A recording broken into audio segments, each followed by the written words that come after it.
আমি মরে যাওয়ার পর শেওড়া গাছে আমার 4 সপ্তাহ হলো। শেওড়া গাছের সামনাসামনি খাবার খুঁজতে গিয়ে দেখলাম সব শাকচুন্নিরা জ্যান্ত মানুষের ঘাড় মটকে খাচ্ছে, আর সেটা দেখে তো আমার পুরো বমি পেয়ে গেল। তারপর আমি ভাবলাম আমিও তো শাকচুন্নি হয়ে গেছি, আমি কেন ঘেন্না পাচ্ছি, আমাকে তো এগুলোই খেতে হবে। কোনো খাবার না পেয়ে আমি অন্যদিকে যাচ্ছিলাম, হঠাৎ দেখলাম আরো একটা শাকচুন্নি নতুন এসেছে, আর আমি তাকে জিজ্ঞাসা করলাম তুমি কি আজকেই মরেছো? সে ঘাড় নেড়ে জানায় হ্যাঁ আমি আজকেই মরেছি, তুমি কি আমার সাথে গল্প করবে?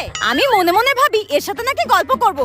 আমি তাকে বললাম হ্যাঁ হ্যাঁ আমি তোমার সাথে পরে গল্প করব, এখন না আমার প্রচন্ড খিদে পেয়েছে, আমি এখন খাবার খুঁজতে যাচ্ছি, ঠিক আছে পরে গল্প করব। সে আর আমাকে কিছু বললো না। তারপর হঠাৎ যেতে যেতে আমার শত্রুর সাথে দেখা, সেও নাকি আজকে মরে গিয়ে পাশের তাল গাছে এসেছে। আমি তাকে জিজ্ঞাসা করলাম তুই এখানে কেন? সে আমাকে বলল আমি এত পাপ করেছি, আমি এত লোকের পদে কাঠি করেছি, তাই আমার পদেই কাঠি দিয়ে তাল গাছে তুলে দিল। আমি বললাম ঠিক হয়েছে, এখন তাল গাছে বসে বসে বোর হ, আর আমি তো এই শেওড়া গাছের সব শাকচুন্নিদের সঙ্গে মজা করব আর পায়ের উপরে পা তুলে আনন্দ করব।